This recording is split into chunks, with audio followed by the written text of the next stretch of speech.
Não cansemos de fazer o bem. Não desanimamos. Ei, não desanime.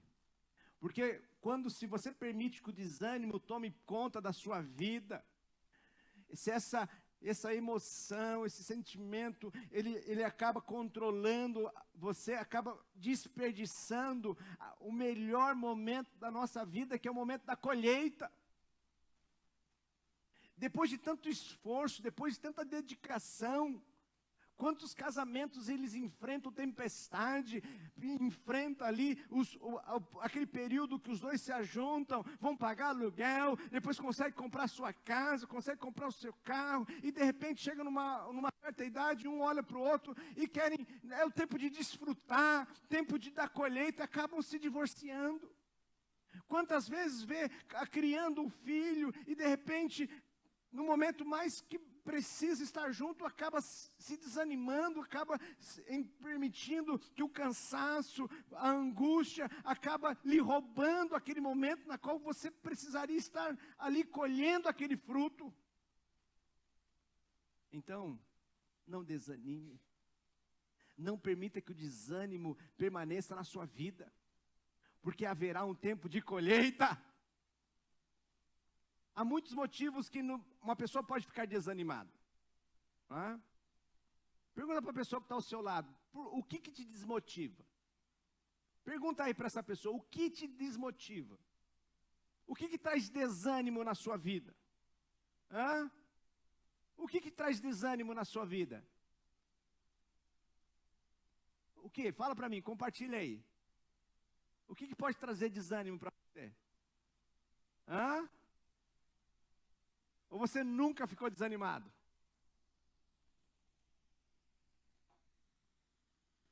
Questão de saúde. A saúde abateu e estou ali desanimado porque não consigo fazer. O que mais? Ingratidão. Você está com aquela pessoa ajudando, contribuindo, mas a pessoa não retribui, é pessoa ingrata. Isso traz desânimo. Falta de reconhecimento, você trabalhou duro naquela empresa, duro naquela família, e a pessoa nunca te reconhece. Tantas coisas que nos causam desânimo. E o desânimo, como eu disse, ele pode roubar-nos, nos furtar do melhor momento da nossa vida.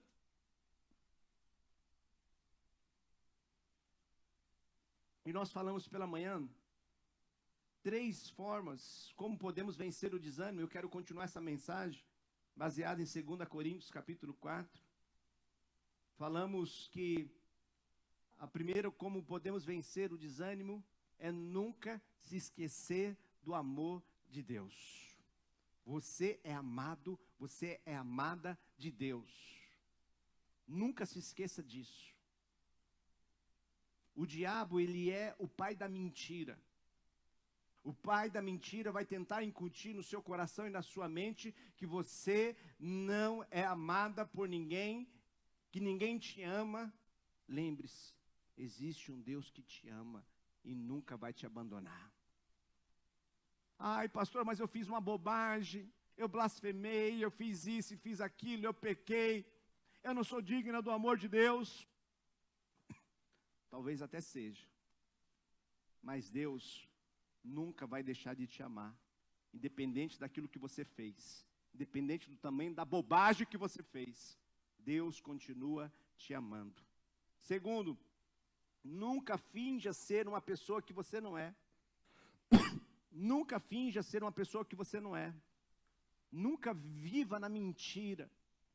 Nunca procure sempre estar na verdade, por mais que essa verdade em algum momento pode te causar alguma vergonha, pode te causar alguma situação complicada, mas é muito difícil sustentar uma vida de mentira, é muito cansativo.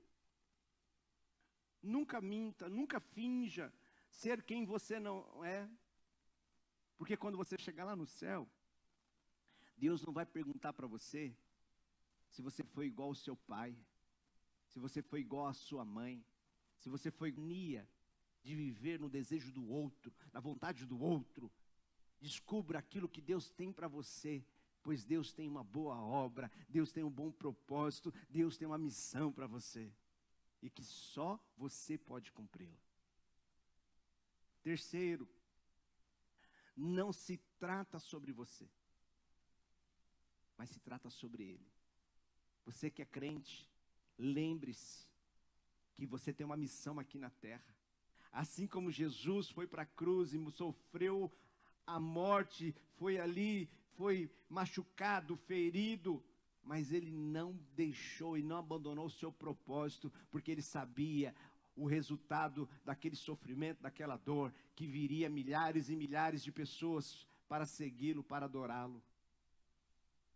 E Deus o exaltou com um nome que é sobre todos os nomes, e que um dia todo joelho vai se dobrar, e toda língua vai confessar que Jesus Cristo é o Senhor.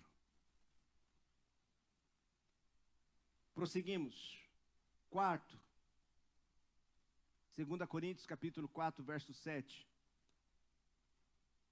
Chegamos então no verso 7, que diz assim: mas, vamos juntos? Mas temos esse tesouro em vaso de barro, para mostrar que esse poder, que a tudo excede, provém de Deus e não de nós. Como vencer o desânimo? Lembre-se das suas limitações. Você não é super-homem, você não é mulher maravilha. Você é uma pessoa que tem limitações. É um vaso de barro, pode quebrar. Sim, você precisa descansar. Sim, você não tem como salvar todo mundo, não tem como remendar todo mundo, você não tem como resolver o problema de todo mundo. Você só pode estar em um lugar apenas, você só não pode gastar mais do que você ganha. Você tem limitações.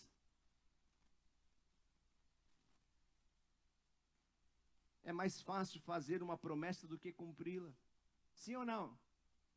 Então lembre-se, não faça voto, não se cumpra com coisas, não se comprometa com coisas que você não tem poder para garantir que vai acontecer.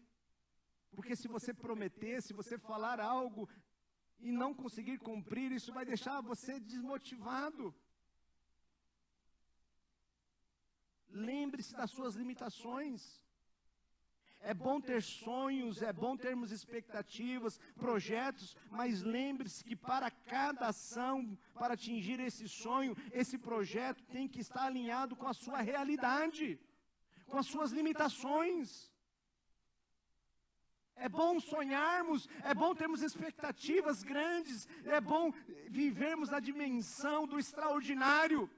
Porque nós contemplamos o invisível e servimos um Deus que faz coisas extraordinárias. Mas para alcançar esse extraordinário, para alcançar esse sonho que Deus tem colocado no nosso coração, temos que viver na dimensão da realidade e dar um passo de cada vez e não esticar a perna maior, porque senão você vai cair, senão você vai se machucar.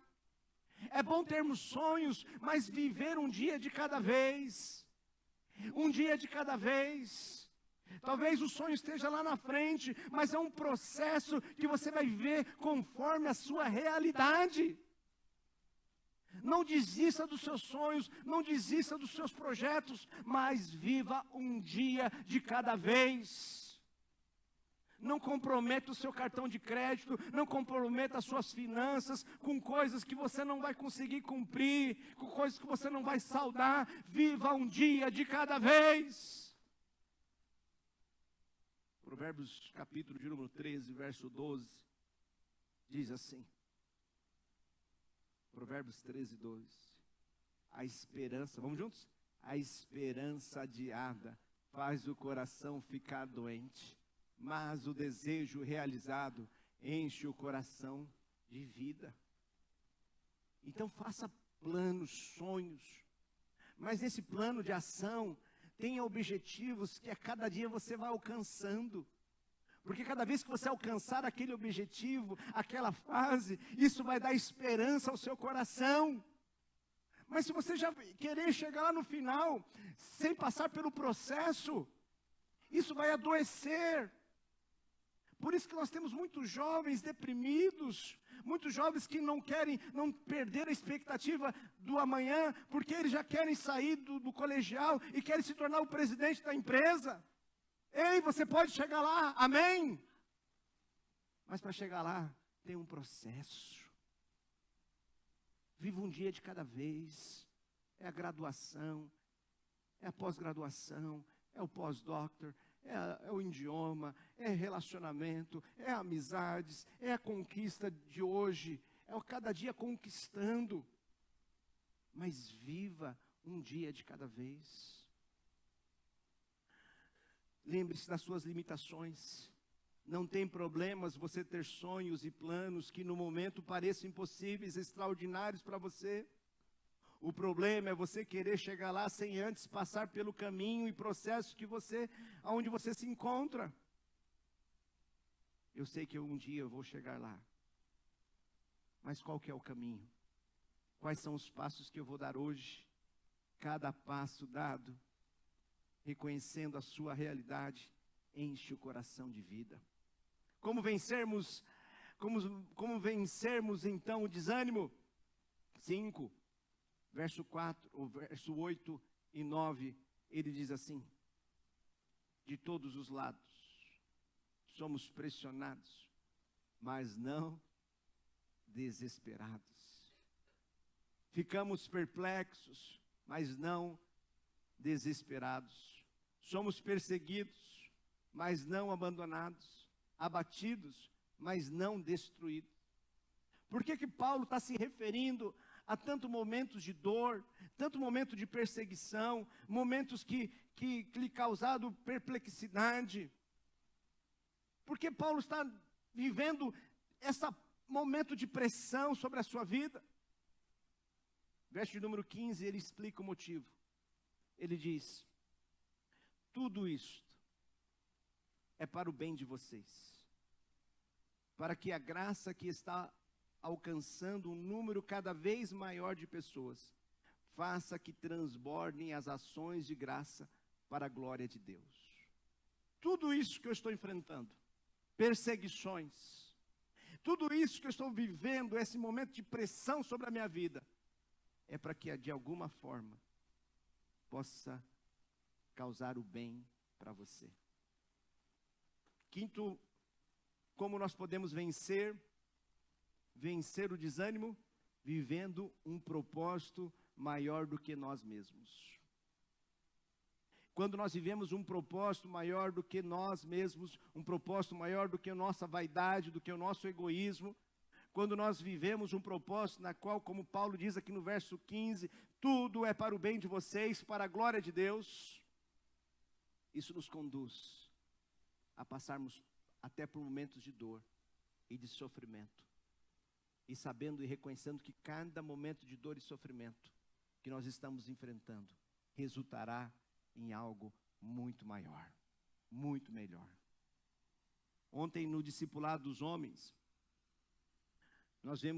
estamos estudando um livro chamado Mentiras em que os homens acreditam e a verdade que nos liberta. E uma das mentiras que nós estudamos ontem foi sobre a dor. Que a dor, muita gente acredita que a dor e sofrimento são sempre ruins. Dor e sofrimento são sempre ruins. E a verdade que nós vimos ontem é que a dor e o sofrimento são ferramentas nas mãos sábias e amorosas de Deus, fazendo o seu bom trabalho, ajudando-nos a nos tornarmos mais como seu filho. Tiago capítulo 1, verso 2 e 4, diz assim: meus irmãos, considerem motivo de grande alegria o fato de passardes por diversas provações. Verso 3, vamos juntos? Pois vocês sabem, perseverança, a dor e o sofrimento, não rejeite, quando você passar pela dor e sofrimento, lembre-se que você está num processo, que nesse processo o Senhor está te moldando, moldando o seu caráter, mudando quem você é. Não se esqueça que no momento de dor, Deus não deixou de te amar. Ele não te abandonou nesse momento de enfermidade. Nesse momento que você está enfrentando esse gigante, essa muralha, parece que não está avançando, parece que a vida emperrou. Mas não pare, não desista. O Senhor está espremendo, o Senhor está te moldando para te fazer uma pessoa muito melhor do que você é. Às vezes nós olhamos para as dificuldades, para os momentos de dores, é claro que nós não queremos estar ali, mas não somos masoquistas, não procuramos afligir dor ou ir ao encontro do sofrimento, mas reconhecemos, mesmo que seja a ação do diabo ou de algum mensageiro dele, os males naturais deste mundo caído, que gera enfermidades, pandemias, de alguma forma, podemos ler Romanos capítulo 8, verso 28, e entender que sabemos, vamos juntos? Sabemos que todas as coisas operam para o bem daqueles que amam a Deus, daqueles que são chamados segundo o seu propósito. Ninguém quer estar no olho do furacão. Ninguém quer estar passando por problemas, por dor, por sofrimento. Mas deixa eu dizer uma coisa para você. É nesses momentos da vida, é nos momentos de tragédia, que nós somos moldados, que naquele momento tomamos as maiores decisões,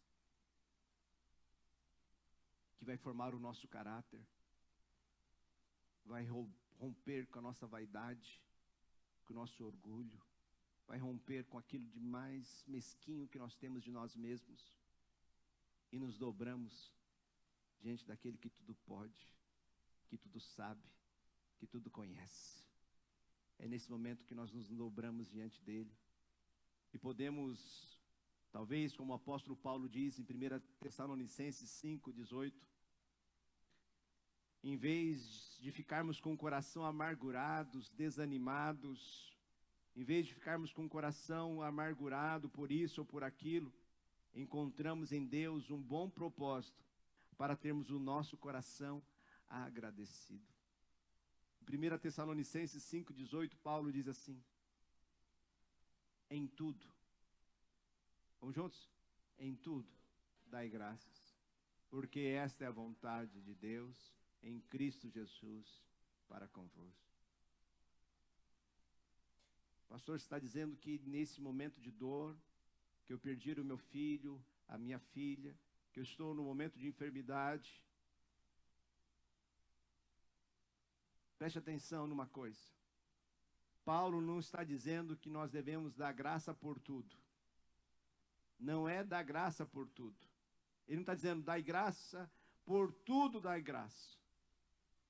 Paulo está escrevendo e dizendo, em tudo dai graça. Porque Deus em nenhum momento, Ele perdeu a história, o controle da sua história. Em nenhum momento Ele deixou de ser Deus. Por mais que Jó tenha perdido seus filhos, perdido o seu bem, tenha ficado enfermo, em nenhum momento Deus perdeu o controle da história de Jó. Em tudo dai graça, porque o crente sabe que mesmo quando está passando por prova e por lutas, existe um Deus que tudo sabe e que está no controle de todos os momentos da sua vida. E existe um Deus que, mediante a sua palavra, Ele pode mudar essa tempestade e trazer uma grande bonança sobre a sua vida. Com apenas uma palavra dEle, Ele pode movimentar os átomos e as moléculas do seu corpo e curar você dessa enfermidade. Apenas com uma palavra, Ele pode converter esse coração desse marido, deste filho, esse coração de pedra, e colocar um coração de carne e encher do seu Santo Espírito. Em tudo dai graça. É entender que em todos os momentos, Deus continua sendo Deus. Paulo, entendendo isso, ele diz, tudo isso é para o bem de vocês. eu sofro, eu passo perseguição, eu sou pressionado. Tivemos uma reunião essa semana, uma irmã muito querida, ela disse: pastor, se a igreja continuar a crescer, vamos ter mais problemas.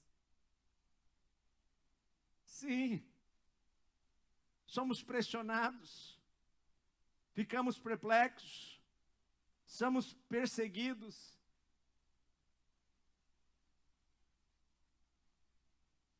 Mas reconhecemos que a dor que enfrentamos tem um bom propósito. Verso 15 ele diz: tudo isso é para o bem de vocês. E ele termina: para a glória de Deus. Uma frase em inglês que diz: no pain, no gain. Sem dor, não há ganho. Sem batalha, não há vitória. Como podemos vencer o desânimo? Sexto, verso 16. Ele diz: por isso, vamos juntos? Por isso, não desanimamos. Embora exteriormente estejamos a desgastar-nos, interiormente estamos sendo renovados dia após dia. Como vencer o desânimo? Renovando-se a cada dia. A cada dia. Não importa que se você aceitou a Cristo há 30 anos atrás, hoje, você precisa buscar renovo no Senhor. Amanhã, quando você levantar, precisa buscar renovo no Senhor. Todos os dias precisamos nos renovar. Todos os dias. O cristão está em constante batalha, todo momento somos atribulados, perseguidos. Para podermos ficar firmes, é importante que a cada dia vestirmos a armadura de Deus e por Ele sejamos fortalecidos. Efésios 5,18, Paulo diz: e não vos embriagueis com vinho, no qual há dissolução, mas enchei-vos do Espírito. Uma vez que você está cheio hoje, uma vez que você recebeu dessa unção do Senhor sobre a sua vida, você precisa a cada dia buscar dessa unção, se encher desse Santo Espírito, permitir que esta unção esteja sobre você todos os dias. Todos os dias você precisa de renovo. Enquanto você estiver nessa habitação, enquanto você estiver nesta carne, esta carne vai militar contra o Espírito para você não fazer a vontade de Deus. O diabo vai tentar te roubar, tirar a semente do seu coração, tentar tirar você do caminho do Senhor. Então todos os dias você precisa ter um encontro com Deus. Todos os dias você precisa desse renovo, se encher de Deus, de leitura da Bíblia, de oração, de jejum, de santificação, de louvor, todos os dias. Se você está desanimado, talvez você não está se renovando, porque a vitória que você viveu há 10 anos atrás, a vitória que você pisou na cabeça de Satanás, quando você disse sim para Jesus, precisa ser todos os dias. Você precisa voltar para esse campo, voltar para esse lugar, local de adoração, de santificação, para que você não se sinta desmotivado. Todos os dias você precisa desse renovo, e esse renovo inclui então leitura da Bíblia, oração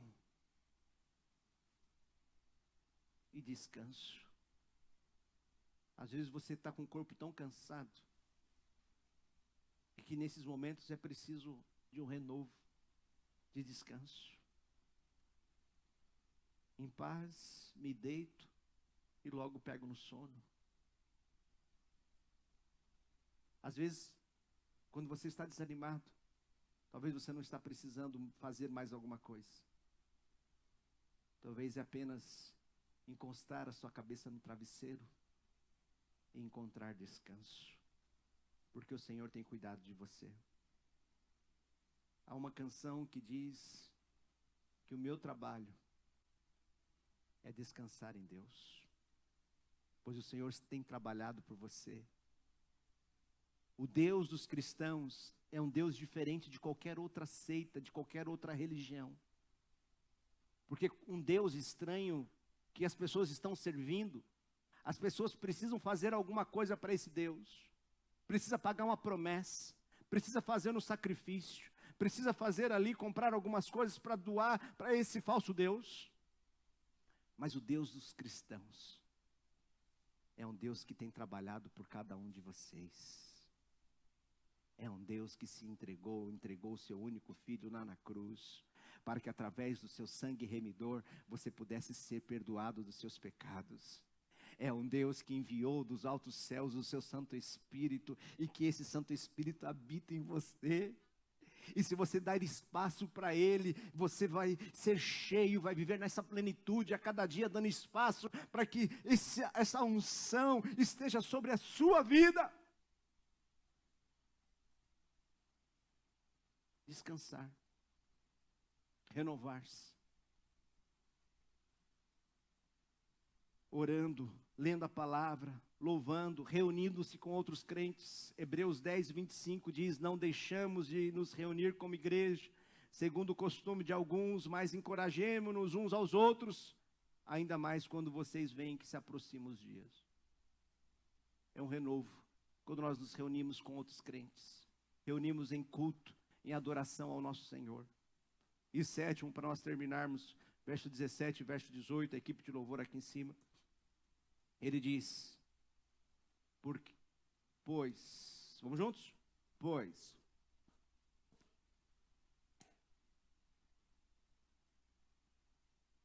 uma glória eterna, que pesa mais do que todos eles. Fica no 17, a gente já vai para o 18. Paulo está dizendo, os nossos sofrimentos leves. Para quem conhece a história do apóstolo Paulo, sabe que o sofrimento dele não foi nada leve. Ele foi chicoteado muitas vezes, foi preso muitas vezes, sofreu naufrágios, foi um homem na qual ele foi perseguido, um homem na qual passou por jejum, por fome, um homem na qual esteve em situações de perigo, foi apedrejado, deixado ali como morto, como se estivesse morto. Mas ele escreve para nós dizendo que os nossos sofrimentos leves. Parece que ele está de brincadeira. Como assim, Paulo? Leve? Porque nós não podemos ler o leve sem o que vem depois. Ele chama de momentâneo. Leve, porque é momentâneo. Estão produzindo para nós algo numa dimensão eterna. Para nós vencermos o desânimo, para vencermos o desânimo, precisamos permanecer focados na eternidade.